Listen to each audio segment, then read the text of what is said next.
I met you, James, at the expo this last year, so 2026 at the Utah Western Hunt Expo.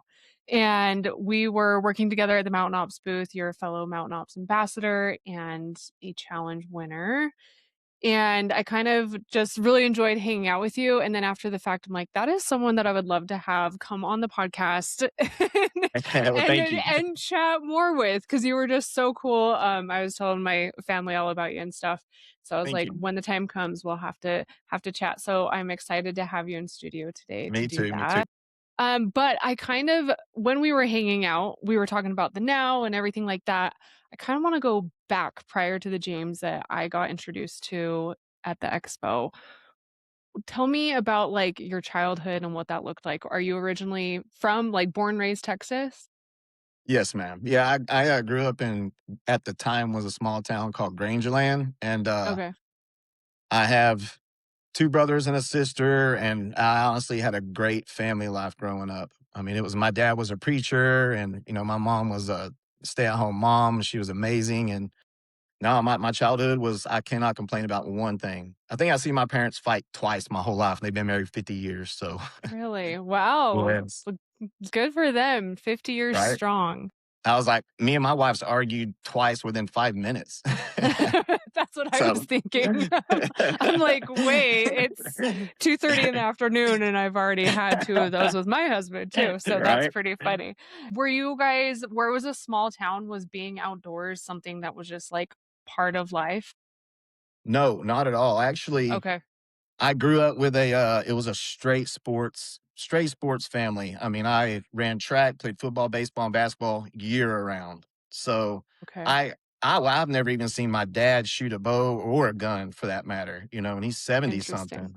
Yeah. So it took my papa moving in whenever I was 10 years old. And with that, he brought guns, knives, horses, cowboying stuff. He introduced me to that stuff. And from then on, I was hooked on that, and I quit playing sports, which my dad cried, but that was the end of it for me. I wanted to be Yeah. a bow shooting ninja, you know? Yeah. That's the perfect way to say it. I get that. I've been reading a book with dragons, and the only thing I can think about in this book is like, how cool would it be to shoot my bow from a dragon, you know? Oh my So gosh. that would be cool. So I can understand wanting to be a bow hunting ninja. Right? Yeah.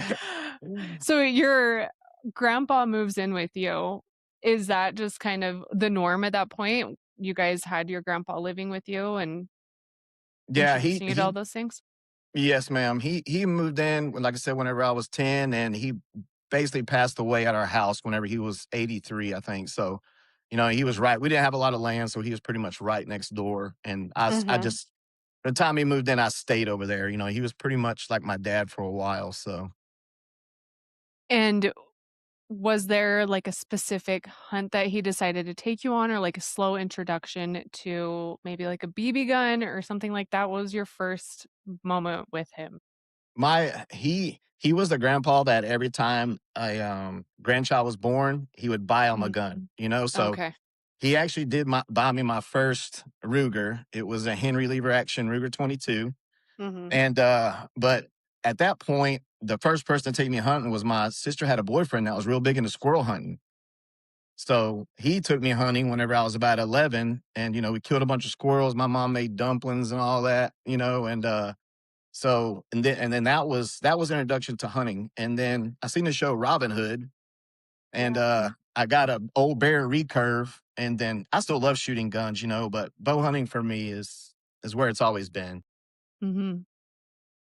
Was it the Kevin Costner Robin Yes, Hood? Okay, yes, classic. Good old Kevin yes. Costner. Can't go wrong there. No, not at all. So you started with a recurve then? Yes, yes, ma'am. Okay. And did it take you a while to really hone in? Because a recurve, Oh, it's it's different. so much different. Yeah.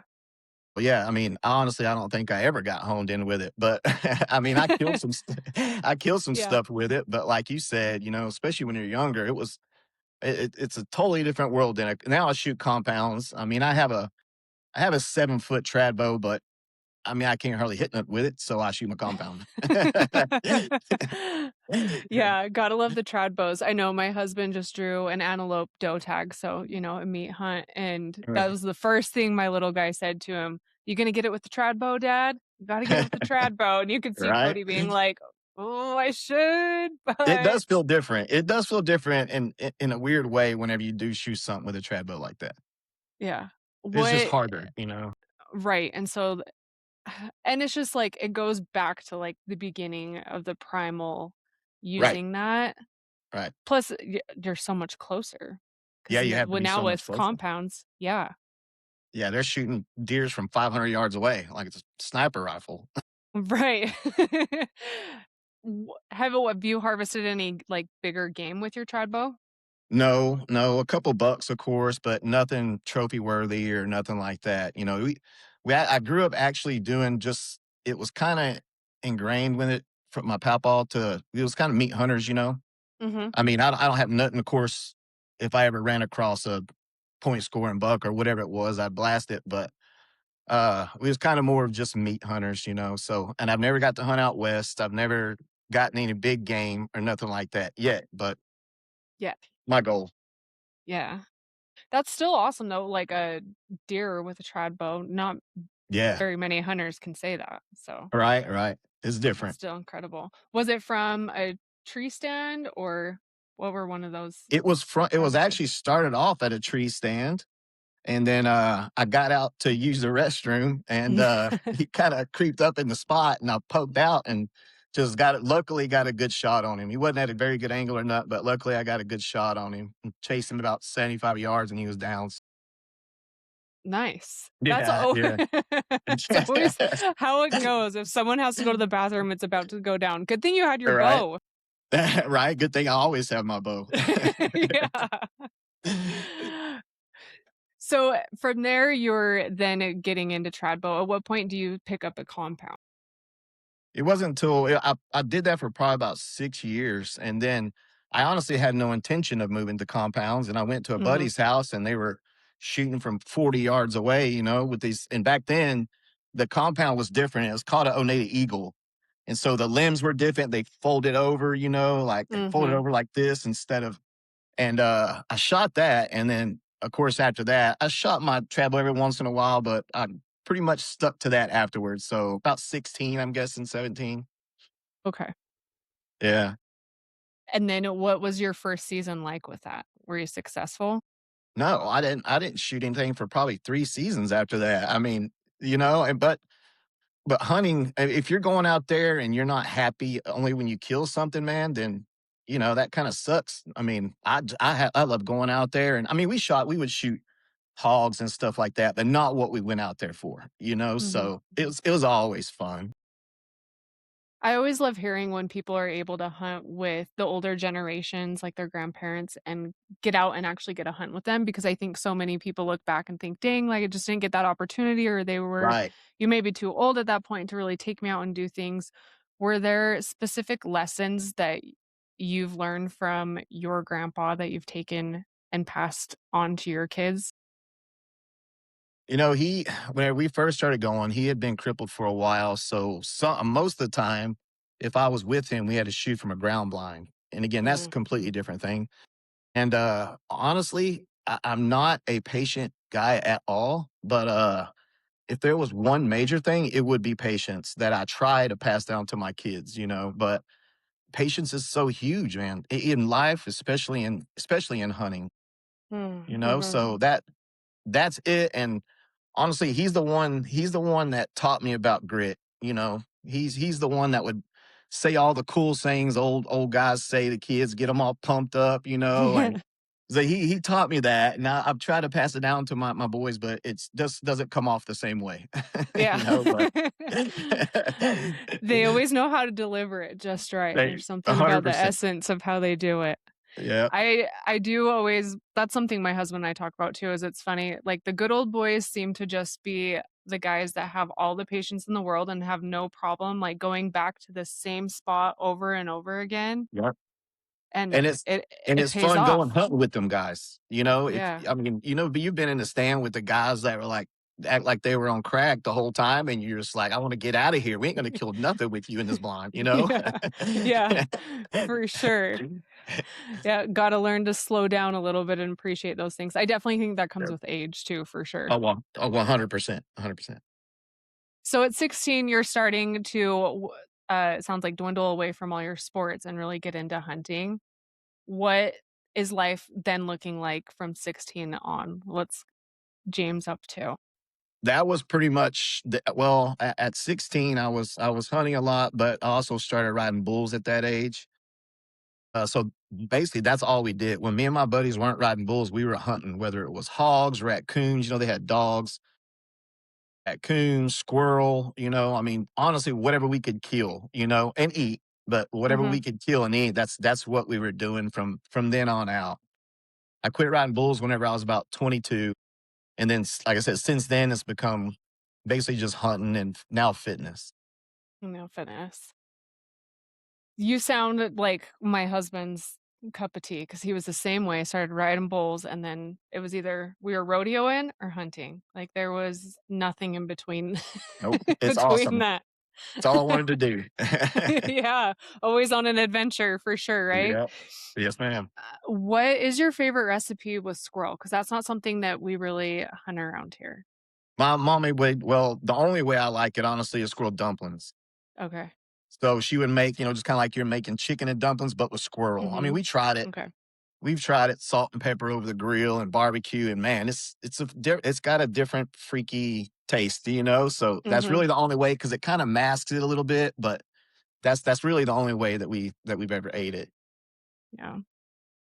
We are, like, dying to do it because my kids always love watching people in the South, like, their YouTube channels and stuff. Was something we'll sit and watch as a family because it's you Yeah. know how it is, it's like you watching Western hunters, it's just such Yeah, a right. contrast, and Yep. they're always doing squirrels and trying to cook it different ways, and we're always like, "Oh, one day we're gonna do squirrel something," you know? Gotta Yeah, try yeah, it. it's a fun experience. I mean, you can skin them within 5 seconds, so once you get them on the ground, the process is nothing. So you ain't gotta Mhm. pack out 80 pounds and nothing like that. You just cut them Yeah, and tear them apart, you're good to go. yeah, something we tried this last year is that's what I love, it sounds like you're the same way with your kids, like, if you're gonna kill something, you're gonna eat it. Yes. And my kids have always grown up that way, so they're not afraid to try stuff almost to, like, the extreme. They're Right? like, Oh "Let's my put gosh, it me on the too. Traeger." Like, "Okay." I'd So probably get we in trouble if because my son shot a bat one time and I made him take a bite out of it because I was like, you shot it," you know? Rabies? What's rabies? That's funny. Yeah. No, this last year we ate muskrat, and it was Oh, okay, but, like, different, you know? right, That's what right. everyone kept saying, like, "It's not bad, but it's not good," Different. kind of a thing. Yeah, it's just Right, you different. can eat Like, we it. could eat it if we needed to, but Yeah, it's not, yeah. like, the first thing I'm reaching for. We're not going out hunting for it to sustain Yeah. ourselves. No, definitely not. Through bull riding, just because, like I said, I know kind of how the world goes when you're doing, I mean, Cody was doing amateur rodeos at that point and doing things like that, but I do know, like, the evenings can get wild and crazy. Did you start getting into kind of like a partying phase in life?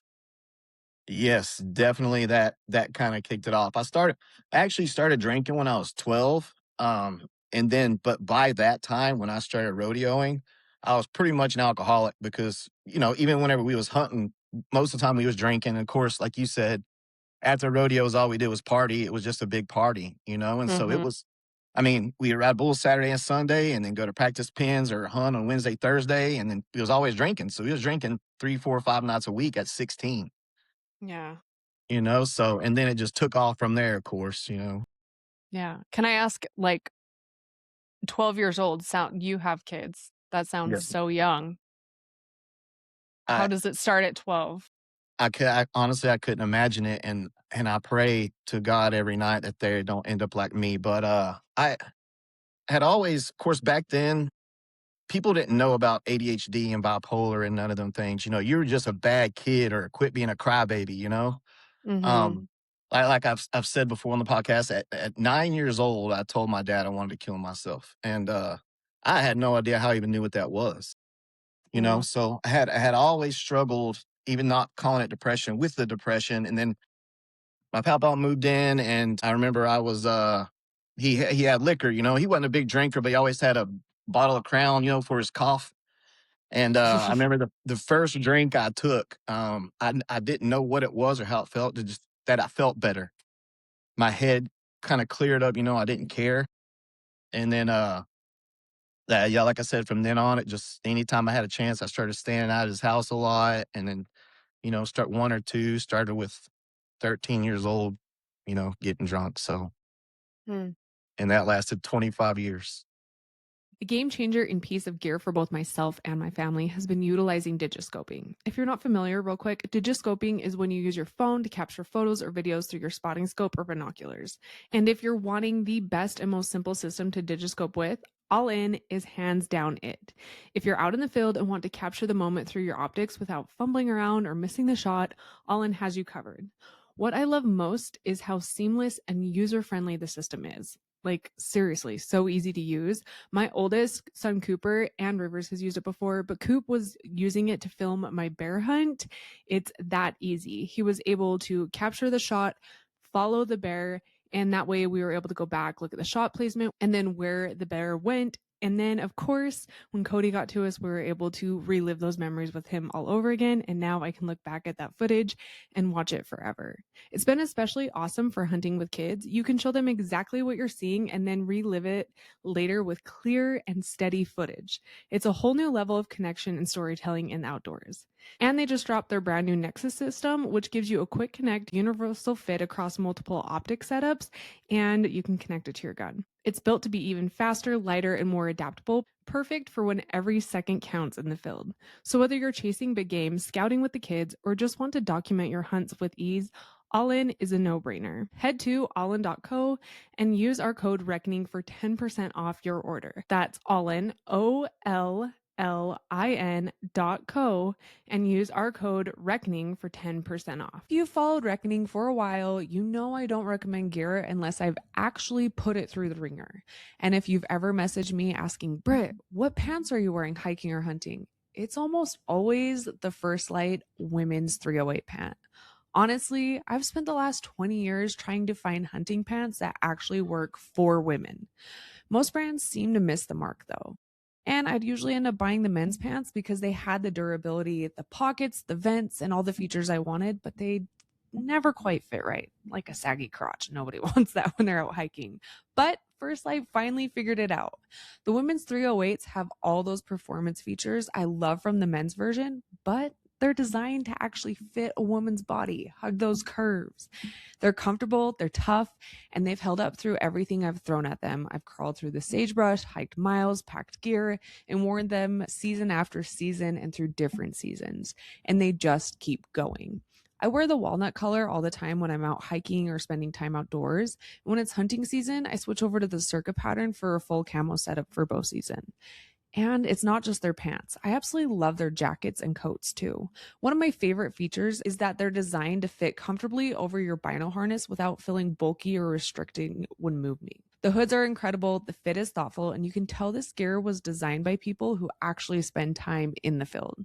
Our whole family runs First Light. Cody wears it, Coop wears it, and it's becoming the gear we trust every season. If you're looking to upgrade your hunting or outdoor gear, especially for the women in your life, head over to firstlight.com and use our code RECKONING15 to save 15% off your order. That's First Light, FIRSTLITE.com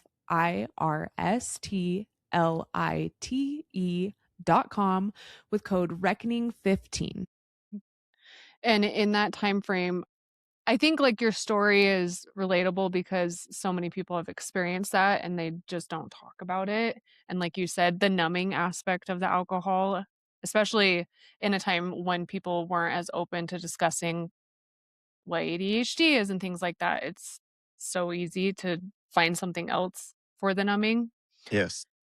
Um, but like in that time frame, are you then getting married and having kids and through all this?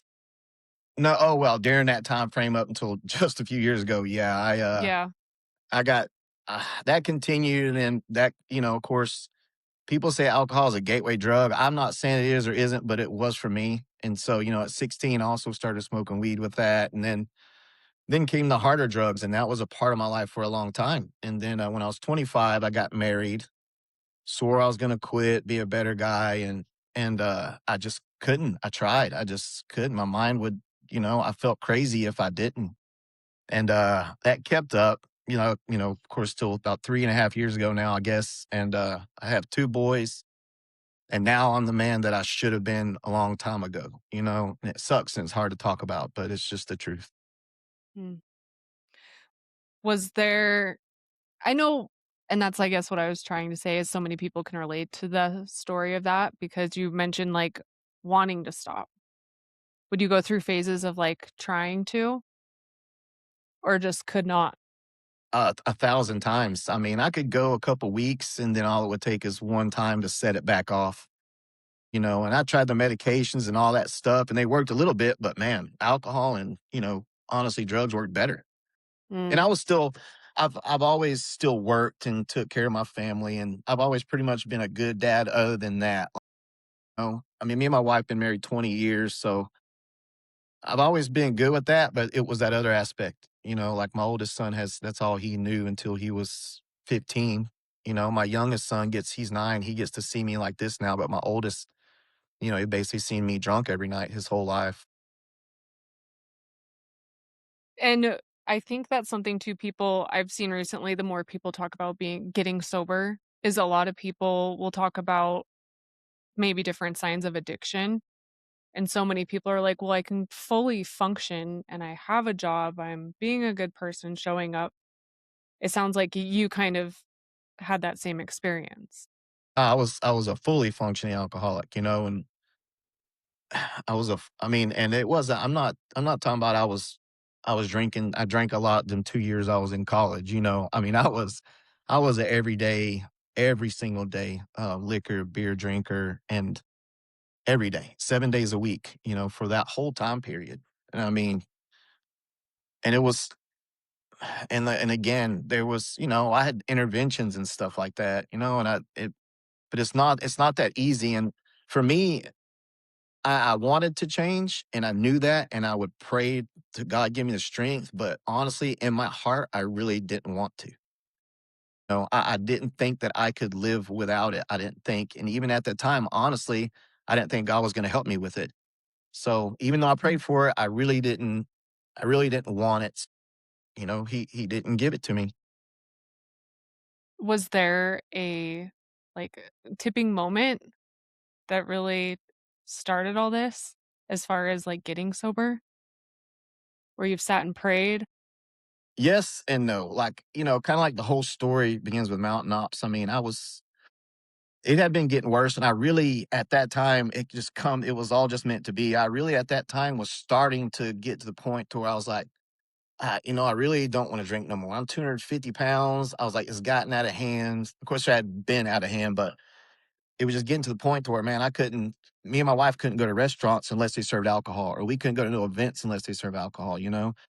Uh, I was sitting at the table taking shots, and, like I said, 250 pounds, hadn't lifted, worked out in I don't know how many years. Of course, that's where the whole mountain ops thing started, and when I clicked on it, I was like, "Man, I used to play sports. I could probably get in shape real good, and that'll help me quit." And Mm. so, that was kinda the kickoff point right there with them. Was seeing that one night. Yeah, it was just that one night and that competition, and, you know, I seen the $30,000 and I was like, "That's awesome, we could use it," but it didn't even register in my brain. That's what I was doing it for, Mhm. it was God put it there. I don't know what people believe, but God put that there at that time for me because I was really, really starting to want to at that point. And then Mm. whenever I prayed that prayer and I meant it from my heart, 100%, God was like, "All right, let's go." Yeah. And then it was Yeah. off right there. Yeah. It seems like you're someone too that, like, once you're set on something and determined, like, I'm like a it's heat all in. sinking missile, man, with everything, like a heat Yeah. sinking missile, which is good and bad. Yeah. So you see that at night and you sign up. What then does it look like next? it looked at whenever I prayed that prayer, of course, I told my wife I was gonna win it and all that, and I put the cap back on the vodka, and I set it on the counter. I told her I was gonna quit drinking and win it, and she was just like, "Okay." I mean, she's always supported me, she didn't say whatever, she just said, "Okay." And so, that I said, "I'm getting up at 5 o'clock from here on out till this is over, and I'm gonna work out 3 times a day." And she was, again, "Okay." 5 o'clock that next morning, I set my alarm with a hangover. I got on the treadmill with a sandbag, and then it was 3 times a day for those 6 months. So that's yeah, Dang. yeah, not a Were drop of alcohol. Wow. It was cold turkey. Cold turkey, and I got some sweats and a little bit of nausea and stuff like that, but yeah, cold turkey. I put that bottle so whenever I put the bottle where I could see it, so whenever I walked out every day, that would be my first victory. 'Cause I would take shots before work. I mean, really, Okay. I was that guy. That was my first victory, is just going past it to the room to get on the treadmill. And so Mm. it actually made it a little easier once, because the victories stack up. We all know that Yeah, now. I didn't know that's a cool idea. Just be like, "Nope, Yeah. not you. Not today. Not today." Yeah.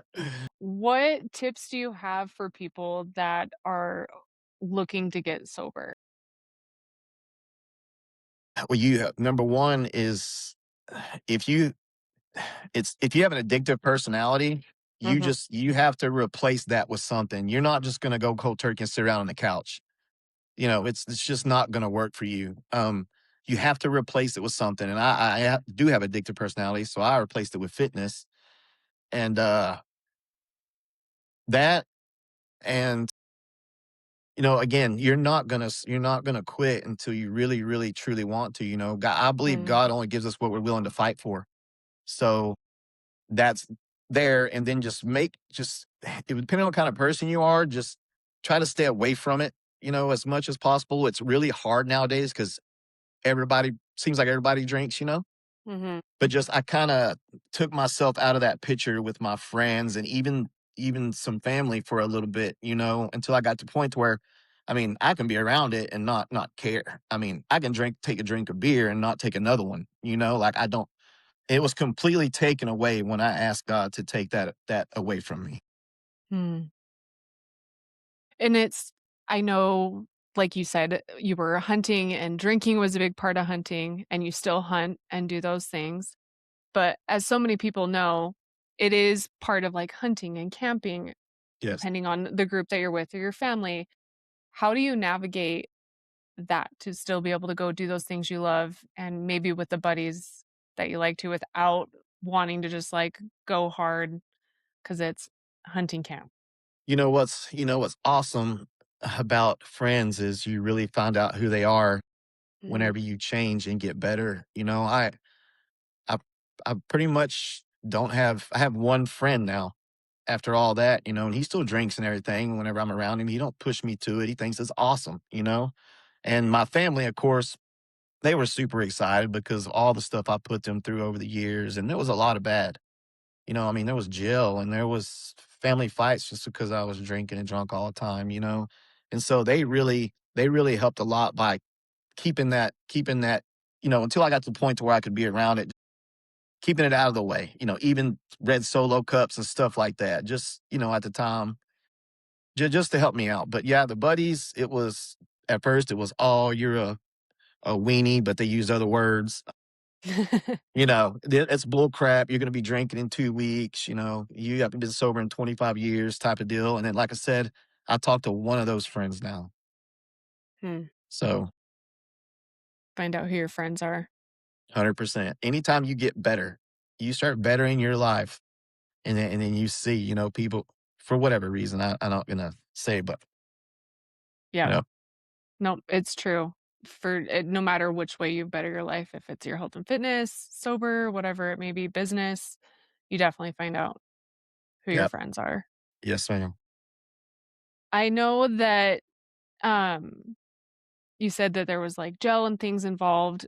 Were there things now that you've been sober that you can look back on your family and be like, I wasn't able to enjoy this, or maybe my relationships definitely changed since being sober? Oh my gosh, it's like a completely different family, you know? I mean, there was Christmases where I got kicked out of the Christmas party, you know? And all these things I say, you don't understand how hard they are to say and how embarrassing they are, and it takes me a couple of days to get over these talks like this, you know? Yeah. I appreciate your Easter's honesty. yes, yes, ma'am. Easter's, Christmases, I mean, it was a my mom said that I brought the family back together when I got sober, and that was so hard to hear, you know? Like, and I remember my sister one time telling me I actually tried to fight my papaw for whatever reason, and she told me that I was tearing the family apart, you know? Man, I'll never it's hard to forget how you feel when people say something really mean, you know? But it Mhm. was true. It was completely true, and whenever that dawned on me that what she said was truth, you know, it's like took a part of my heart, you know? So that now our it's like I said, my mom said I brought the family back together, and we seem so much closer and happier together. That's so incredible to hear because I know so many people when they're in the depths of addiction that they really don't see that there could be, like, a brighter side or, like, there is nothing wrong, or they're not necessarily hearing those things like your sister may be saying to you. They're not actually taking it in and hearing it until after the fact. And you don't, you know, and it's always you're not the problem. You know, it's you always have an excuse as to why you acted like that or why you did that, you know? And you get sober and you realize, man, I was a turd like my whole life, you know? Like, Yeah. and there's a horrible feeling.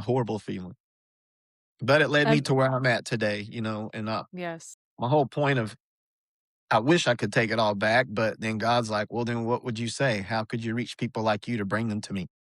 Mhm. So I just got to deal with it and just try to forgive myself, you know, and that's the hardest thing in the world to do for me. Right.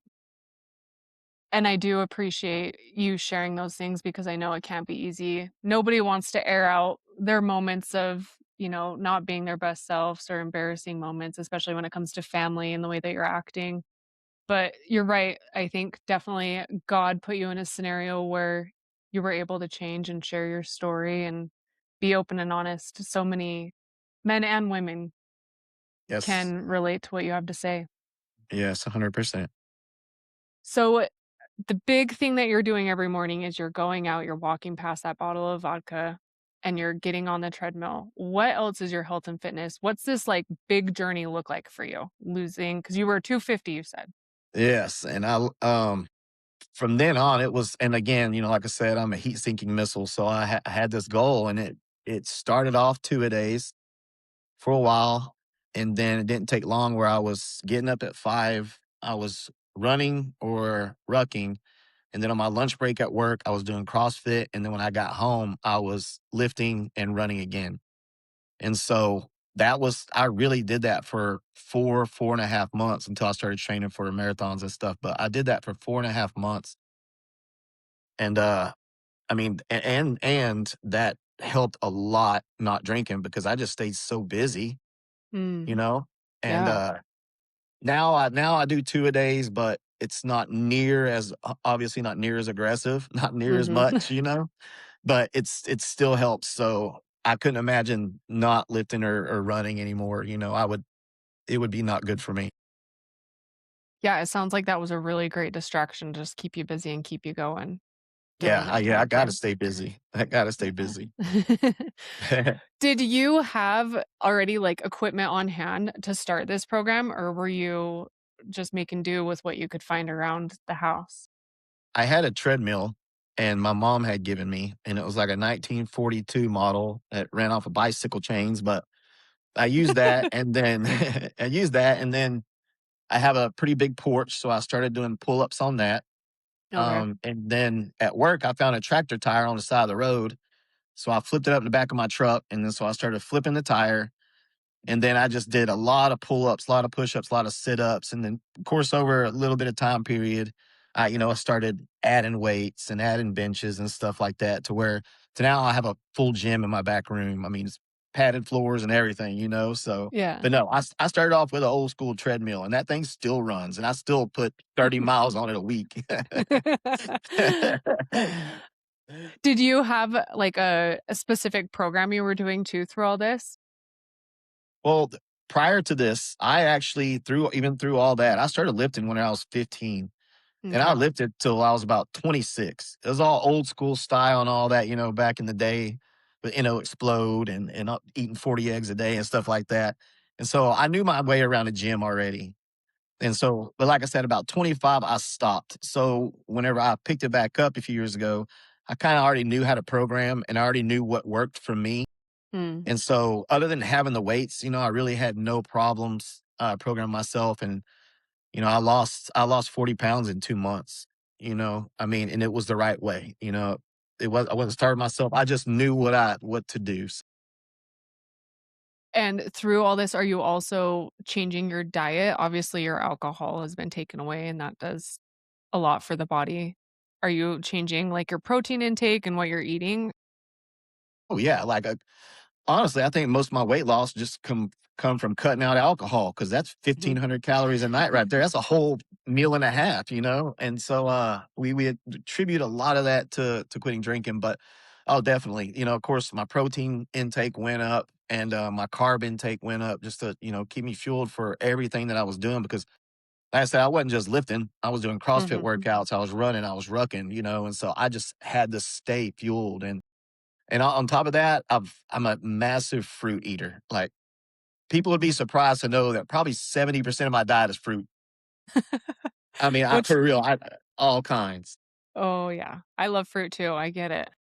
Yeah, I mean, fruit plates, like, my favorite thing is whenever we go shopping and that first day we have, like, 40 different fruits, and Mhm. that's my favorite day of the week because I just make a big fruit bowl and just like Yeah.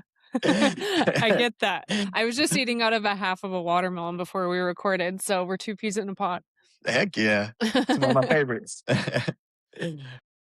Yeah, I think people forget too on the alcohol thing. You mentioned like 1,500 calories. Like, people do not realize how many empty calories are in alcohol.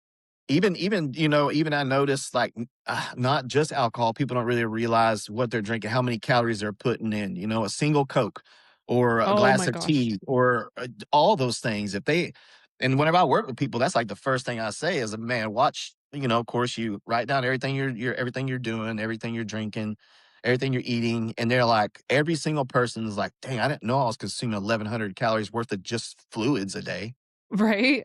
Yeah. Your Like, coffees. Oh my gosh. everything, and it adds up. For sure. It does. Was it switching your eating up, was that easy, or did you have a hard was there any part of, like, your fitness that you had a hard time with? No, because I mean, of course, everybody knows the hardest part of fitness is the diet. Mm. I mean, you can get consistent in the gym, but eating good every day is rough. And so meal prepping was my best friend. I mean, if I didn't meal prep, it was off the wall, and I still do I eat pretty much the same thing every day, but meal prepping was huge for me whenever it came to that, to the especially to the weight loss, and the Mm. fueling. Yeah. Yeah, because you were I mean, I don't think people realize how many calories you were probably burning doing what you were doing. Oh That's man, insane. tons. Yeah. And I mean, I couldn't keep up with my calories. I couldn't eat enough, and I was like I said, I did it. I don't know if you call it the right way, but I wasn't starving myself. I mean, I was eating 5,000 calories a day, Mhm. of good food, which that got really expensive. But my wife was really glad when that ended. But yeah, I couldn't keep up with what I was doing, because I mean, from the get go, I just started going hard. Like, in my workouts, I mean, I was killing myself, it's because I had that singular goal. And that's another big thing for people is, you got to have something to shoot for or fight for, whatever it is. And then once you get that in your head, then just stay on it, keep going. Mm. Mhm. Can you give us an idea of, like, what your meal prep looked like? Because I think oftentimes people just they want to, but they get intimidated. And like you said, I've learned too, a lot of it's just being fine eating the same thing over and over again, but I'm curious what James's kinda meal prep was. Yeah. Honestly, it was pretty simple and pretty easy. And it was, of course, lean meats, rice, uh, at that time, colorful vegetables, and of course, a lot of fruit. Mm. And then I pretty much shut off all liquid calories unless I was having electrolytes and, of course, my protein shake. But protein shake a day was always that was a staple. But as far as the food, I mean, like I said, I don't mind eating the same thing all the time. So it was pretty simple for me. I didn't get too extravagant. I'm one of them people that will eat anything also. Like, I don't care. I mean, I'm not ever gonna complain about food. I'll just eat it, Yeah. So just Eh, just the basics: fish, chicken, um, sirloin steak, and of course, like rice or golden potatoes for the carbs, yeah. and then tons of fruit. How long did you stay that locked in? With all that, the whole 6 months. The 3 a days went away about 4.5 months in because I started training a lot of endurance I wanted a day summit, Mount Whitney, and then I was training for a marathon at the same time. So a lot of it mostly got placed with my lifting, and then after that, it was just endurance training. And from what point did you decide you wanted to do Mount Whitney? Was that 6 months in, you said? That was 4.5 months in. I actually worked with a guy, and he was one of them dudes that was really quiet and never said anything, but once we got to know him, he was like 60, he had done all this gnarly stuff, flew overseas and climbed mountains and stuff, and he told me about Mount Whitney, and I was just kinda like looked it up, kinda shrugged it off, and then a couple days later, I popped in my head, I looked it back up, and it was like, "Oh, it's the 2nd highest peak in America," you know? I was like, "Psh, I'm shooting for that." That's gonna be my next goal, and my wife was like, "You're so freaking crazy." I'm like, that's the way it is. She's used to it. So, I started training a lot for that, and then, it kinda carried on over to now I do a lot more endurance training. I basically lift for hypertrophy, but I do a lot of ruck races and ultra races and stuff. Yeah, you definitely like the extreme, huh? It's gotta be restoring. Like, I have to be entertained. I'm like a 12-year-old, like, I gotta be entertained all the time. So For you a while. obviously as you can see behind James, if you're watching on YouTube, he won the Mountain Ops challenge. When were you told that you were one of the winners? Was that 3 months in? 4? It was probably around the 5th month, and, I was Okay. out on the tractor brush hogging, and then I just got an email, through my headphones, and I looked at it, I was like, "You are one of the finalists, we're gonna fly you out," and all that, and I ran up to the porch, and I showed my wife, she was like, "That don't mean nothing." I was like, "No," I was like, "I won it." I was like, "I told you I was gonna win that," and, so I was like, "I won it." I text everybody in the family, I won the competition, and then, of course, everybody started calling and be like, "Did you really?" I'm like, "Well, I was a finalist, but I know I won it." They just hung Yeah. up the phone. And then, flew out to Utah, and they were still saying there's 10 finalists, we're gonna do this and that, and, we were standing out front of the building, and it was me and Abby, and, she was like, "Okay, we're gonna go ahead and go in there and meet the other contestants," and that was the only point blew my mind. I was like, "Oh, crap, there really is more contestants," because they kept it up to the last second. And so I told my wife I looked at my wife and I said, "I was so wrong," and she just looked at me, and, man, I didn't know it, but I had walked in front of my wife, and Kelsey had said, "Get your camera out. You're gonna love this." And, we walked through the doors, me and Abby, and then it exploded, and then so that was the moment right there. Greatest It's moment. so cool.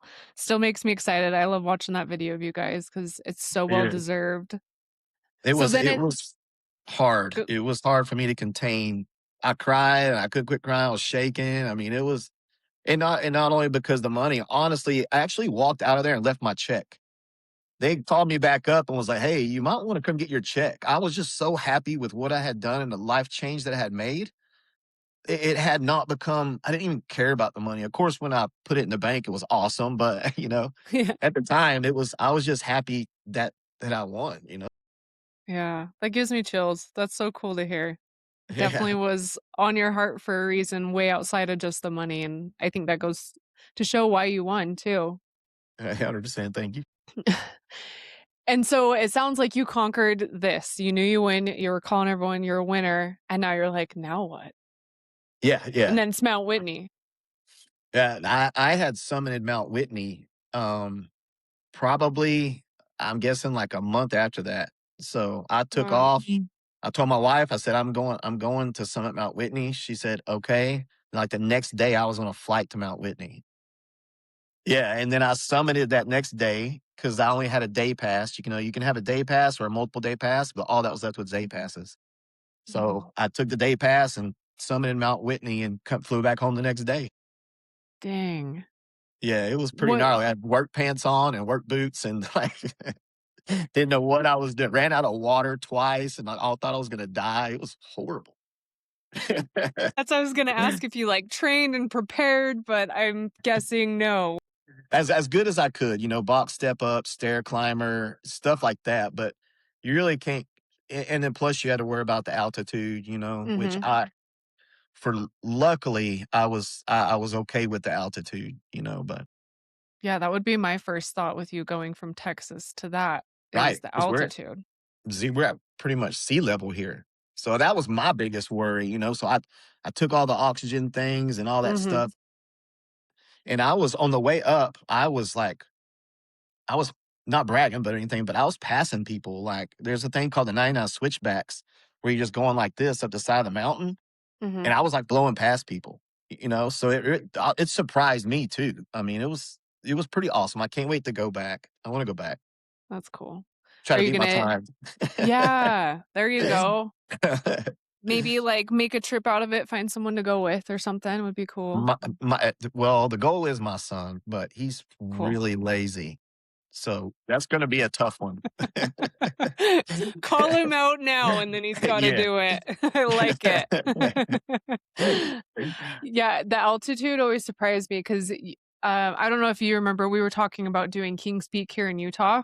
Yes, I want to do that. Yes, you need to. Now's the time, I think. I don't think there should be snow. There's been years so we went in 2022 is when we did it, and it's just the most beautiful hike, like and I've got an episode on it, and I tell everything about it, but I just remember being like, "Did we die in the car ride up here?" Because Right? this is so beautiful, like, I didn't Oh my expect to gosh. see waterfalls, like, Yeah. out in the distance and pine trees and grass and flowers and I butterfly wouldn't think like, that either.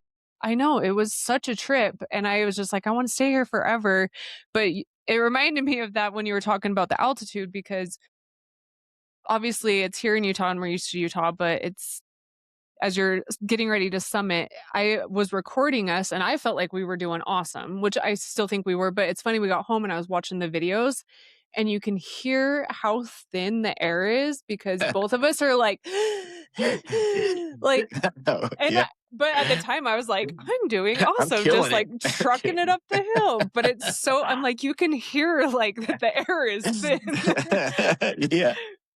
So, it was humbling for sure, but it is Right? you definitely need to go do that. It is really fun. We had people passing us that were doing a day trip, and they were running it, and we were just, like, with our walking sticks, like, "Damn." That is so next level. Like I ran the Grand Canyon and there was people running. It's like 6,000 vertical feet in 6 miles. And there was Yeah, ugh, people sprinting that the whole way up. And I got up there and I thought I was gonna die on the way up. And I got up to the top and they were just chilling, like eating their sandwiches, drinking water. And I was like, no man, you big guys suck. for real, it's God. crazy. That's I'm like, I "They're was gonna like, get but I there bet I so can do much more. quicker." Yeah. I was like, but I bet I can do more push-ups than you can. I had to justify it You're in my right. head. You're right, yeah. I should have been thinking things like that. I was like, Yeah. "I have this big heavy backpack and I'm here to stay for 3 days." Right. You know? Uh, You know how it goes. Your adventure is only as strong as your recovery and then your energy to start it.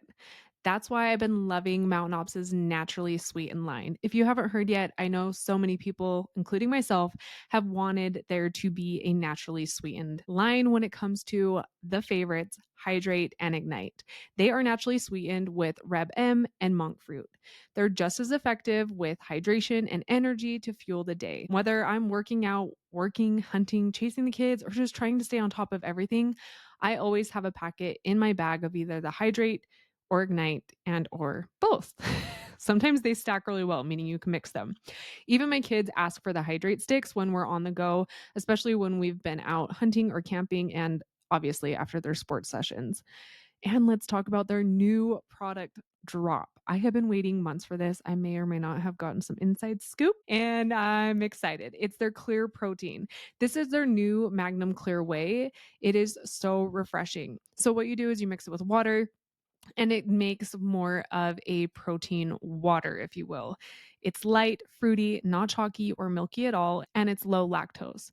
Perfect for after a hot hunt or hard gym session. I'm kind of excited to try making like a protein jello with this. I think could be really fun for meal prep, or just making like a refreshing smoothie or refreshing drink at the end of the day. What does it look like? It honestly looks like after you mix up ignite or hydrate. So it's a scoop of this clear whey protein with water. And like I said, you mix it, you froth it, wait a couple minutes because it does get a good froth. And then I mix it one more time and it looks similar to like a hydrate or an ignite. You get 23 grams of protein. That doesn't feel like a shake. Seriously, it's a game changer for these hot months and just a new way to shake up your protein shakes. We also keep on hand always our immune gummies, slumber, and performance bars on rotation for the whole family. We love their hoodies and gear just as much as their supplements too. Mountain Ops is built for real people who live hard, love the outdoors, and want to feel their best while doing it. Head to mountainops.com and use our code BRIT for 20% off your order. Plus, every purchase helps donate a meal to a child in need. That's mountainops.com and use our code BRIT, BRITT, to stock up and give back. If you follow me or Cody for that matter on social media, hell, even just listen to our gear recommendations on the show, you have heard and seen this company numerous times. That's Sheep Feet.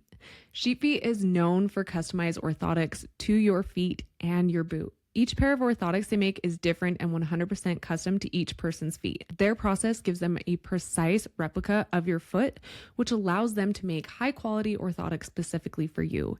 Each pair is handmade and constructed in the USA. I'm telling you, having Sheep Feet in your boots, you like don't know what you're missing until you have them. And then you're like, how did I ever do anything without these? It makes a huge difference to up your gear. And now they have my favorite hoodie of all time. It's been decided. It's official. The Hideout hoodie. You have seen me in this probably too much, but I don't really care. I'm just going to keep wearing it. I have it in black, which is my go-to, and also green, which is perfect for the mountain. I love this for a hunting layer or honestly just day to day, especially for the gym. The Hideout pocket honestly is what sold me at first. It is Sherpa lined and also water and wind proof, making it a built-in hand warmer. Mummy likey. Crafted from durable grid fleece, it keeps you cooler when moving and warmer when you're not. It has zipper pockets to keep items secure and fitted high zip hoodie for added utility. It's real perfect to hide from the wind or just when like you're over for the day feeling a little emo from all the people, but I really do like it to go up high over for the wind, and it has comfortable thumb holes. If you know, you know. This is perfect for hunters who love versatility and a single piece of gear no matter the season of the hunt. Sheep Feet also released their stealth bombers last fall, and these are the ultimate stalking and hunting shoe. You're definitely going to want to check these out now before it gets too close to bow season. These are a hot commodity. Plus, they have some other awesome apparel like shirts and something coming down the pipeline that I'm excited to share with you guys when it drops. We've been lucky enough to be field testing some of it. Listen, don't settle for anything less than custom. Be sure to check it all out at sheepfeetoutdoors.com.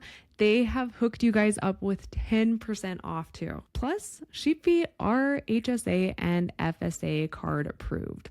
Go to sheepfeetoutdoors.com and use our code RECKONING for 10% off. Again, that's sheepfeetoutdoors.com and use our code RECKONING, RECKONING, for 10% off your next order.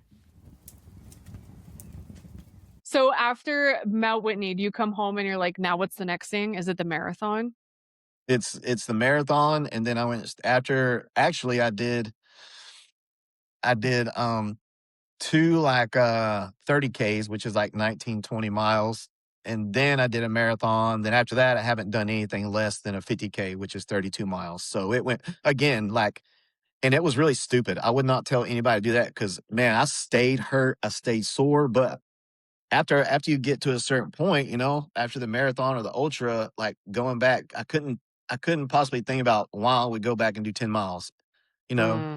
and which was, like I said, was really dumb of me. You know, I wasn't trained up. I didn't know how to train. So those ultras killed me. But honestly, you know, they were so hard. They were so hard. And I've always craved, you know, hard things. Like I really, even since I was little, I've like just to test myself all the time, you know? Yeah. If someone's not familiar with what an ultra is, what can you explain Yeah, what makes that so gnarly? it's anything over 26.2 miles, so a marathon. So anything past that is considered a marathon. You know, a lot of people don't consider 50Ks ultras, but it's 32 miles. So I'm like, I'll take it. You know, that's an Yeah. ultra to me. Yeah. You know, and then you have most of your marathons are road marathons, and I'm a trail runner. So Okay. I run, so 26.2 miles on a trail is a completely different animal than on the road. I mean, completely Yeah. different. So, and plus you get that, like, you get to act like you're like a Indian running through the woods, you know, and like we all loved playing in the woods when we were young. So it was like kind of like I was running around in the woods, you know, just paying for it. Totally. Yeah. That's what had my attention to when you and I were just kind of talking in a group. You were saying that you'll take your bow with you on runs. Yes. And I was like, what do you get? Well, around here, okay, I was, of course, on like the ultras you pay for. You can't, but when I go Yeah. on my long runs here, we have tons of hogs here. I mean, they're in ditches. They're all over the place. I'm surrounded by ranches, and so almost every single time that I go on a long run, I run across a pack of hogs. So I'm like, there's no way. I love killing hogs. So I'm like, there's no way I'm passing up killing these hogs, you know? So I get one good shot, but man, that's the funnest thing to me. Plus I feel like last of the Mohicans running around with a bow. Right? That is so cool. You said that and I was like, dang, I wish I could do stuff like that. So that sounds like the best. That would get me out. I'm not naturally like, I would say, a good runner. Right. So Oh, me yeah. neither. I'm like, I I'll run till I die because I have the Yes. grit to not give up. But as far as being like quick and a pretty cadence, that's not me. But give me No, a no, bow and tell me I can go shoot a hog. you're on it. I'm on it. Yeah, no, trust me, I'm not a good runner either. I'm not just saying that, I'm really not, but I'm just gritty, Hmm. you know, so makes up for a little bit of it. Is there anything out on your long runs that you've come across that has been interesting, like an animal or an experience that you've had that stands out? A white deer that had gotten out of we have a couple of, like, exotic places where you can pay to hunt around me, Uh-huh. and I was running down the road. That time I did not take my bow. Of Dang course, I it. had a knife, but, um, Getting uh, very primal. yes, and I it was this massive white, it wasn't a deer, I forget what they call it, but it was, man, it was massive and, solid white, and it just ran across the road, and I was kinda like, "Dude, I'm like, I quit drinking a long time ago, but I'm seeing stuff," you know? So I Yeah. get home and I tell my wife about it, and then, like, 2 or 3 days later, we have a Centerville Facebook group. Somebody posted from one of their branches that their whatever it was called, deer got out, and I was like, "Oh, man, look, if I'd have had my bow," I don't know how legal that is, but Would have been really hard to pass up. Oh my gosh, what a trip. That's funny that you automatically are like the white deer. and I run Um, across we have a lot of possums and armadillos here, and if people don't know about armadillos, then you don't know. I mean, they run 32 miles an hour.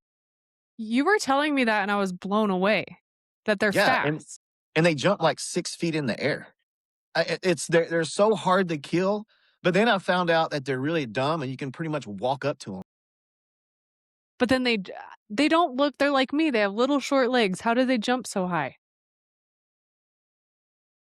I don't understand. How they run fast, but they're like little rockets. Just take off?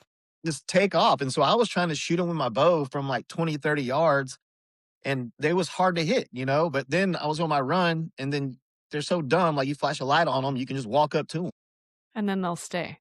and then they stay. Well, they sound So, like, pretty fun.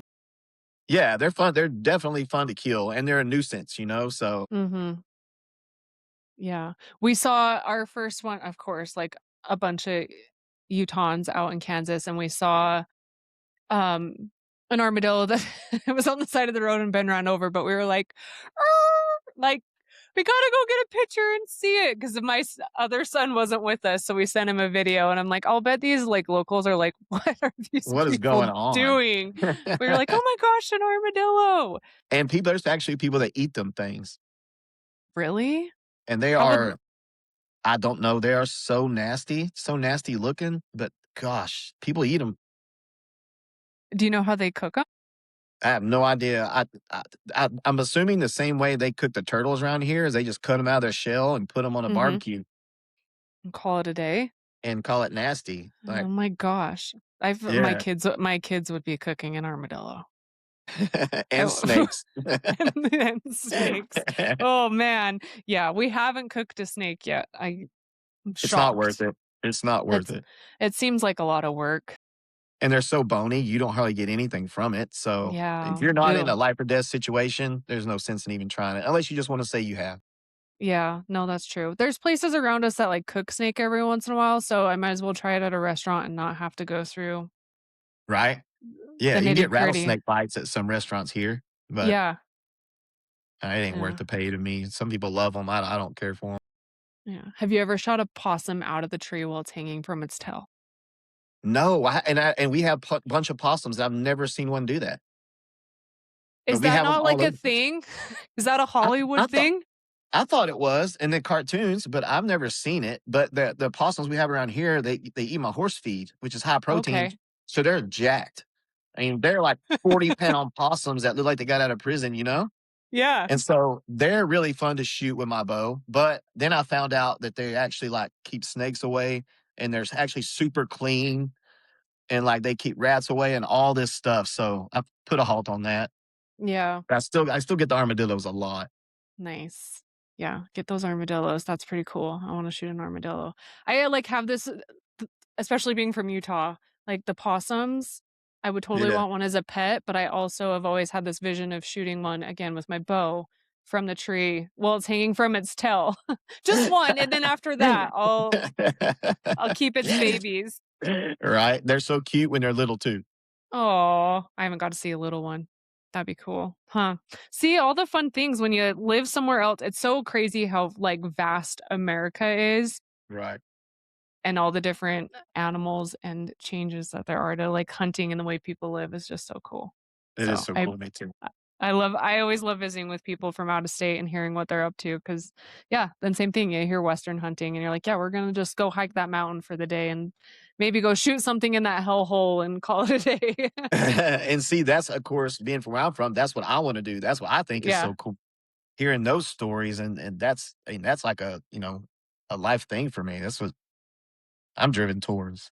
Yeah. Well, hopefully we can that would be cool. Make something happen. Definitely Yes. need to do that. How has your training evolved over the years? Well, I'm 45, so it's evolved even over the past just 3 years. It's weird how old feeling you can get in just 3 years. So, like I said, I still do 2 a days. It's a lot lighter. I don't run as much unless I'm training for an ultra. A lot of a lot of hypertrophy work and endurance, like I said, just not near the intensity that it used to be. Mhm. And I mean, I'm still keeping how I look and in my shape up, but yeah, just the intensity. I mean, at 45, and then everything hurts. Yeah. So, like, you gotta watch what you do, and you can't lift as heavy, and I got broken up riding bulls so much that, like, squats and all kinda certain things just kill me. Mm, So yeah, it makes sense. And stretching too. Are you finding like you oh, need to stretch more now? You're like, "Oh, they have weren't to. lying about stretching." Have to, because whenever you're younger, you go in there and just start slinging weight around. Mhm. It's just like what it is, but now, oh, yeah, I got a 10, 15-minute warm-up before I do bicep curls, 'cause Yeah. you got to. All it takes is Yeah. one bicep tear, and you're like, "Nope, I'm stretching." Yeah, ouch. Do you start training differently for hunting season at all, or do you feel like you're kind of just kept the lifestyle ready for hunting? Yeah, and plus you gotta remember we don't have mountains and stuff like that we're Yeah. climbing up and going through, so it's all pretty much flat. There's some hilly places we go, but it's all pretty much flat. So my endurance and the way I lift and everything keeps me up to par for that. I mean, I can, like I said, I do ruck races and stuff, so I ruck a lot. So I can carry a 80-pound bag all day, so it don't really matter. Yeah. A ruck race Yeah. sounds fun. It is fun. It's hard and it kills you, but and actually I'm more built for that than I am running. I'm short, stocky. So running is really hard for me, but I mean, rucking is more built for my, how I'm built. Mhm. It's Yeah. really fun. Yeah. That's my favorite thing. I always say, like, I love the pack out is one of my favorite things. Just having a heavy pack Gosh, on and going is like I live for it. I love that. So I've always wanted to do a pack race. I think that sounds more up my alley. that's so hardcore. I couldn't imagine packing out weight like that up and down a mountain, man. That's wild. No. Yeah. I- See, no, but you'll be ready if you keep doing those races when you do get to do your right? Western hunt. I Yeah. hope so. I think you'd be ahead of a lot of Western hunters. You'd be surprised. I'm like, I'll just be everyone's pack mule because I love that stuff. But some Right? people are just willing to be like, oh crap, guess this is gonna suck and I'm gonna suffer for weeks after. Right? I'm curious, what does discipline look like to you on days that you don't really feel like being motivated? It's you have to really remind yourself that only consistency is gonna get you where you need to be, And for me, um, I have to really turn my brain off because something that comes along with the ADHD is no motivation. So I don't and motivation is underrated. I know it is, but it's hard to stay that active every day. I really have to fight it, like make myself do it. But, you just have to turn your brain off and you just have to say, "Well, you have to." So, you just have to say, "Well, you have to." I mean, and that's it. Don't give yourself an option, or at least I don't. I don't give myself an option to do 2 a days. It's just that's what I'm doing. Mm. It sounds like have you, like, as you got older, known you had ADHD and you've really honed in on how to work with your mind instead of against it? I didn't know until I was like 22 and it just got out of hand. Of course, I was bad in school, stayed in trouble, and I barely passed high school. And again, back then, even later on like that, you were just a bad kid. I stayed in trouble, sitting in class for 8 hours a day, just, it was horrible for me. So, but honestly, they have so many resources now and drugs you can take and all that, but I still struggle with it consistently. I haven't found any medication that works for me. And there's all those apps and stuff, but the bad thing about ADHD is you got to make yourself look at them, and you ain't going to get no help from them. I'll tell you that. It's like this circle.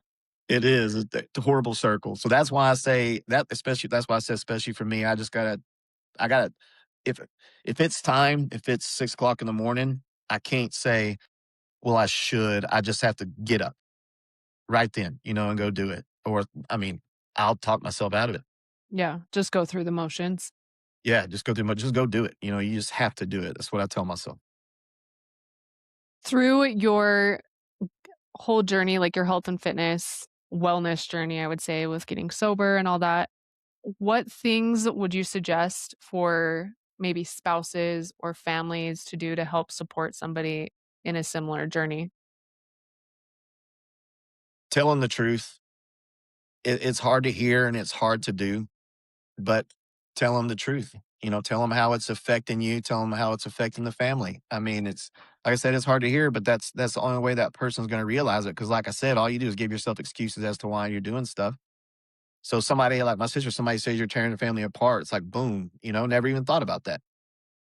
And so just honesty, and help. Like I said, they're really good, or we're really good about not being so open with the alcohol and not inviting me to parties they're going to and things like that. And just be conscious of what they're going through and how hard it actually is. Yeah. So And as far honesty, as honesty, no, that's good, and that's probably one of the hardest things to do too. 100%. What is something that spouses can help with someone that's going through a weight loss and fitness journey? more so for me, it was the emotional help, the emotional guidance and praise that she gave me, as being my spouse, because she is not into fitness. Oh my gosh, she's the lay on the couch with a comfy blanket woman, Got it. which is awesome because it Yeah. levels out.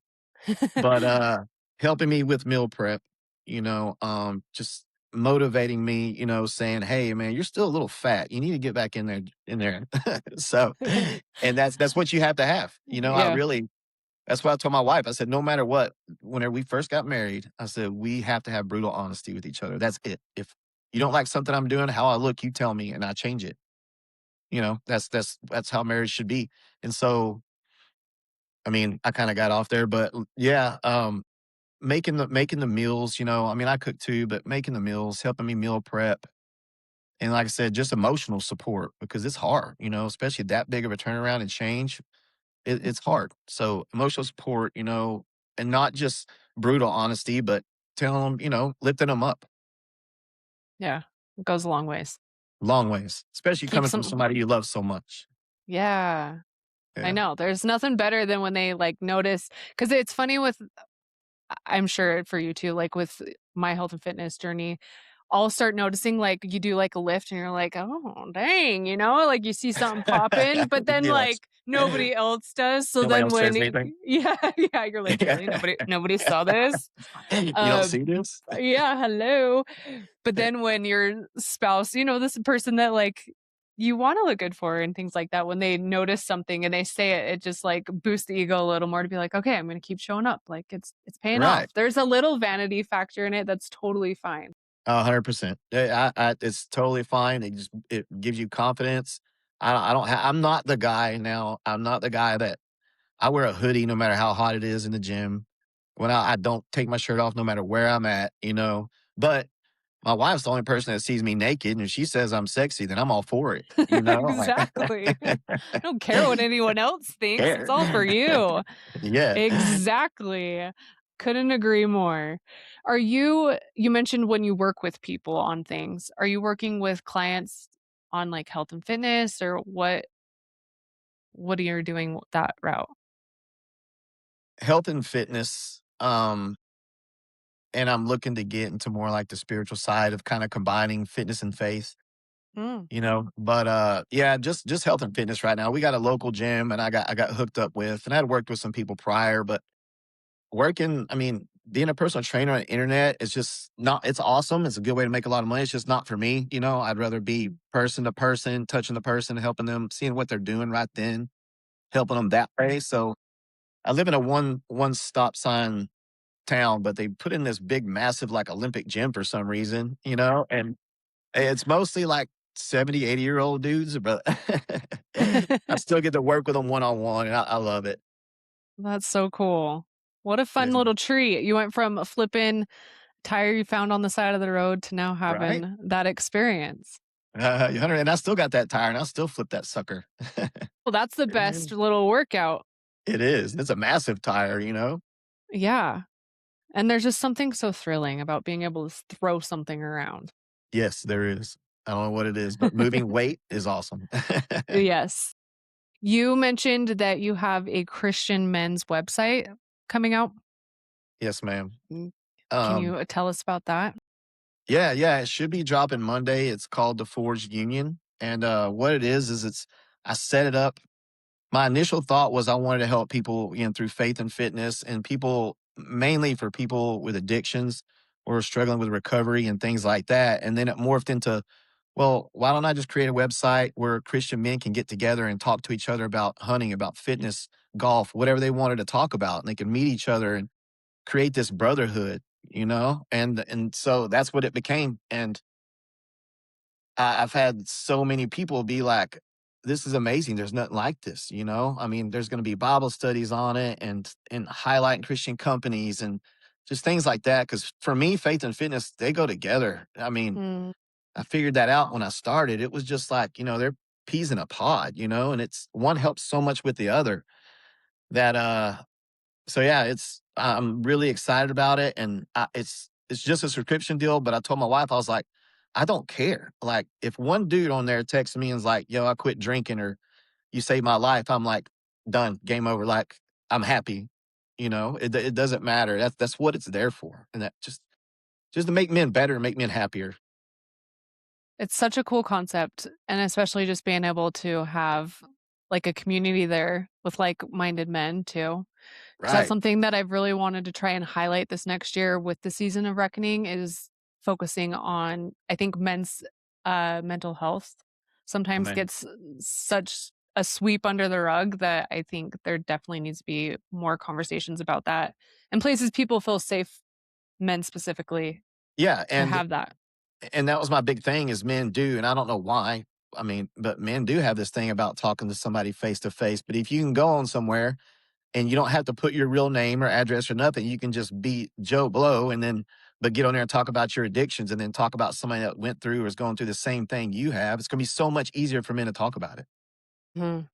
you know? Yeah. So that was the catalyst for it. And then it exploded into, well, heck, it'll be just a Christian community where men, and you don't have to be a Christian, but know that what you're going on there is faith based, and it's all to the glory of God when you go in there. So that website I'll be able to put into the show notes because by the time this comes out, it'll be live, which is so exciting. We can put that Awesome. in the Thank show you so notes so much. people can find that because it does sound like an awesome place. And it kind of sounds full circle because it sounds like your dad, you said, was a pastor growing up too. Yep. Yeah, we was heavy into, they called it RAs, Royal Ambassadors. So we was at the church 3 or 4 nights a week, and my dad was a preacher for a little bit until he couldn't stand at the pulpit no more, and, it's to this day, the greatest man of God you'll ever meet in your life. Never wavered. He's crippled, never I don't know, he's just shows like a shining light, for God when you're around him. You just wanna be that, and I used to wanna be like my papa. He's outlaw cowboy and all that, but yeah, man, if I could be like my dad, then I'll be doing really, really great. Yeah. It sounds like you've kind of got the perfect combination of them now happening just from what little I know.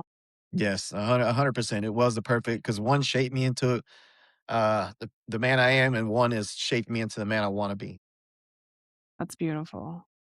Is your dad now, I would assume he knows about the website? Yeah, oh gosh, he's so excited, so stoked on it, like, he can't wait. I got shirts for it and everything, and he's like, every time I go down there, I've never seen him without one of my shirts on, so he's just so, so excited. Aw, He'll send that's me, too like, cool. Bible stuff to research and everything, because 'cause Imma do, like, Bible studies on there, and Yeah. he sends me stuff like that all the time. He's just so excited. It's awesome. What a great resource. Yeah, and he said, "It's weird." How did he say it? That I am learning so much from my son and becoming stronger in my faith, through my son. So that Wow. was it. That's all I needed to hear. What an honor. Yeah. Yeah, yeah. And I'm sure, like, what a drastic change in just 3, 4 years from where you were to what's happening now. Oh gosh, and, we do go places like to the local fair or something. I see my buddies, and they're still offering me beers. I'm like, no, I'm good. They're like, what? Like, what are you talking about? I'm like, no, man, I got this water. And sometimes I feel bad because I feel like they think I'm trying to be better than them, but I just explained to them like, no, man, I just, I quit, and it blows their mind because I was the last person that was going to quit. That's so cool. It is good too, I think, like, some people how we talked about you find out who your friends are. I think that's a lot of time what comes about it is people think, like, you're trying to be better than them or you're, like, putting them down, and so I think you do have to have that conversation with yourself of, You like, do. You how do do. I go about this? And just because they're projecting that onto me doesn't mean it's Yeah. anything for me. Yes, exactly. Before we go, a few fun questions for you. I've had so Oh much fun gosh. getting to chat with you. I could chat with you for hours and see where this goes. But I know you've been wanting to do like a Western hunt and stuff. So, what is like a bucket list hunt for you? A mountain goat. Really? Like the hardest terrain ever. Like that's it. Wow. Is somewhere Yeah. specific in mind, or you just like give me the gnarliest mountain, there's a The mountain goat on? I don't care about the fly overseas. You pay for it, I'll go. That's awesome. My husband actually, our friend Jeremy Black, he's been on the podcast. He does a lot of most of the hunts we go on with this buddy, but he drew out a mountain goat tag here in Utah. And Oh, so in September, they're going to so go. hard. So cool. And I was just dying because my husband's got a subcontractor that did it last year with his bow. And Oh, he was that's showing it. me all the video footage, and I was, of course, just like dying. I'm like, Oh my what gosh. couldn't be cooler? And see, out of state, I've applied, and out of state is so expensive to do that Yeah. it's hard to do. Yeah, it is. Well, I'm rooting for you. I'm gonna put out all the good vibes for you to Thank you. hopefully draw out somewhere because that would be so cool. And that sounds like the perfect hunt for you. Just Yeah, I hope after Mount so. Whitney and your bow, Right? couldn't be more perfect. What's one piece of hunting gear you never leave home without besides like your weapon? I never leave the house, period, without a knife, you know? Other than that, I always carry pretty much always carry my not on my person, like, walking around, but my binos. I always have those with me. So, binos What and a knife. binos? Benetti, I can't think of the number, I'd have to go get it. But they're older, Uh-huh. but they work good enough for me. Like I said, I ain't shooting no long range, no nothing long range, you know? Yeah. Always gotta So, have your binos. That's true. yes. Nothing will piss you off than when you forget them too. You need 'em. Yeah, you see something moving and you go reach for them and you can't see it. Yeah. Oh, that'll make you mad. If only I had my binos. Yeah. What's the most underrated piece of gear you have for hunting? Man, if you're going a long ways, I would say boots. Your hiking boots. I mean, golly, whenever you first go out there, even though we're not in the mountains, sometimes we gotta go a long way. If you go in the wrong boots, it's gonna kill you, you know? Just like anything else, just like running. If you have the wrong shoes on, man, it's gonna make the hunt miserable. Yeah. So just yeah, I mean, pay the money. Crispies are expensive, but just pay the money if you're gonna be doing that, you know? Yeah. That's what I Feet are run such a too. huge deal. Oh, it makes such a big difference. And then when you like upgrade, you're like, what was I doing Whoa. before this? Yeah, because I first started hunting in cowboy boots, Yeah. so it just I mean, it blew my mind. Right. I know. You're kind of like country boy. Do you know what ropers are? Oh, The yeah. brand? I That's used to old take school those boots. out. Yeah. I used to do those a lot, especially bow hunting because they would have like that soft jelly bottom. But Right? then I would go to my Crispies. I'm like, oh, okay. Okay, little different. Yep. What's the most underrated piece of gear for fitness? Um, I would say I would say sandbags. Oh, man, you can do so much. You can do anything with the sandbag, push-ups, curls, squats, whatever you wanna do. I have a 70-pound sandbag that I carry around in my truck. And if I'm somewhere just chilling or something, I have to wait on somebody or something, I'll just pop out the truck and do some squats with it and just burn Yeah. myself up. And it's like I said, you can carry it around. So to me, it's and a ruck, but more so the sandbag. Are you buying like a specific brand or are you just going to like Home Depot and getting a sandbag?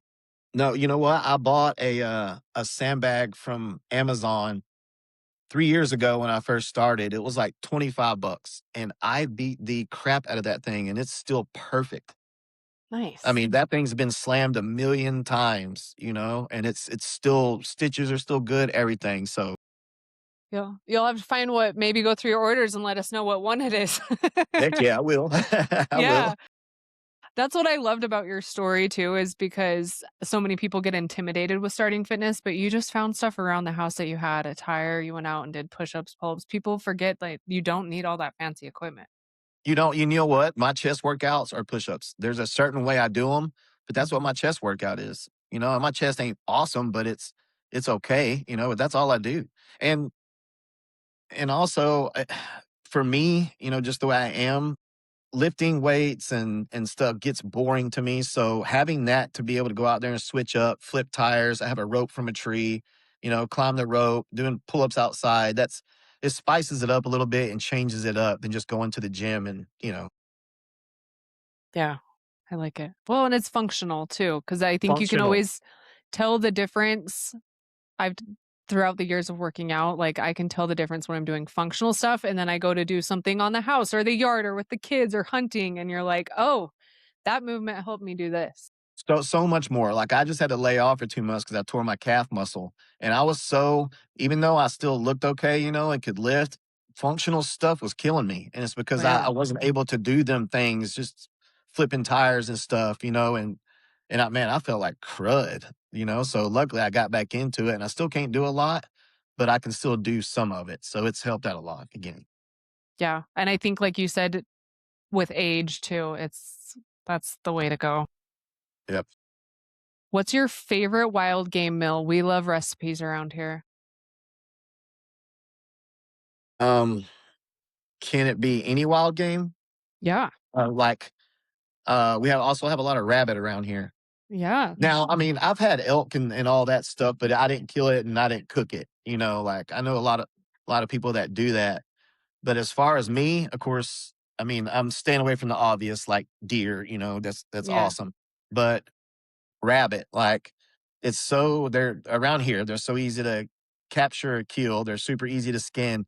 And we will just throw on a pit, like throw some salt, pepper, garlic on and Mhm. cook them just basically like you would a steak, and then, like, put some barbecue sauce on them. So it's like a normal recipe, but just for a rabbit, and With rabbit. you still get that little bit of gaminess, but it cooks some of it out, so it's not I that's what I would say. Other than, like I said, the obvious, the deer, Yeah. stuff like that, the elk, the bear, but No, I love it. You're the first person to say rabbit, so I'll oh, take it. really? And their recipe, so I love it. It I made feel me kinda think weird. of no, not even because listen, I'm gonna tell you. So my kids cooked rabbit, right? My kids cook everything. And we cooked rabbit, but where you love fruit, we took fruit and we ended up putting it like we grilled it and then we decided to put it in a pan. We were just using what we had at camp, kind of a thing. Yeah, yeah. Put an aluminum pan and then we put fruit inside of it and around Oh it, my and then gosh. put aluminum over it and put it in and just let it like slow cook, and then we use the fruit to, like, kinda baste it, and then And all those sugars in there. yeah. Dude, That it was sounds so good. amazing. I've never thought about that. We've been cooking it the same way since I was 12. Yeah. Yeah, so we did that, just like, "What do we have? What can we make?" And I'm like, "Well, we got creative," and it's been one of those, like, "Remember that time we cooked rabbit with fruit?" Yes. That's what I love about camp too, man, is you everything tastes better at camp. I don't know why, whether it's a Yeah, sandwich, thing, for whatever reason, it tastes better at camp. totally. Camping just, makes for the best. Speaking of food, what's your go-to backpack snack? Beef Yeah, jerky, and if it's like a big deal, I'm going out for a while, beef jerky, and I love yeah, I don't know, you probably won't know what they are, but we get them from a certain place called Knoppers. They're called Knoppers, they're German, and they're okay. basically like this wafer with chocolate and peanut butter on it, and Mm. then also really love donuts. So I'll pack a dozen donuts, and that's I could live off donuts. Yeah. Like a powdered donut, a chocolate donut, Oh, no, no, no, like just regular donuts. like a glazed. Yeah, just like a regular old glazed donut, man, I'll murder them things. Yeah. Then they get all, like, soft when it's all hot. Oh, yes, yeah. Yeah, so that and beef Sometimes jerky, I feel is good combination. yeah, that's what you call balance, right? Right, exactly. You got your carbs and your protein. I know you mentioned a mountain goat's your dream hunt, but do you have, like, a bucket list adventure outside of that? And it's I would love to go to Africa and hunt warthogs. I know a lot of people would say a bigger game animal, but we just now, for however, some warthogs got introduced to Texas, and they're breeding, and they're making more warthogs, and they're, like, wild, but I wanna do it with, like, a spear. Ooh, So, like, yeah. that would be if I could pick one, that would be it right there. Yeah, Warthog like hunting with a spear. cool. Do you ever watch stuff by Tim Wells? No, He hunts with never heard spears. of You'll have to look Oh, it up. really? Well, Yeah. there's some places, like, around here, and we've done it. I just wanna do it in Africa to a warthog. We've done it, but they're just, like, feral pigs. Like, there's places here you can go pay, and you can, like, take your choice of weapon. So you can hunt with dogs, and you have a knife, or you can hunt with, like, spears or bows or guns, medieval weapons, whatever you wanna hunt with. So I need to it's come it's play in Texas. it is gnarly. It's different. It's so much fun. That's cool. That would be really cool, a warthog. in Africa and just get to Yeah. experience, like we said, get to see different country and animals just would be Oh, really, really cool.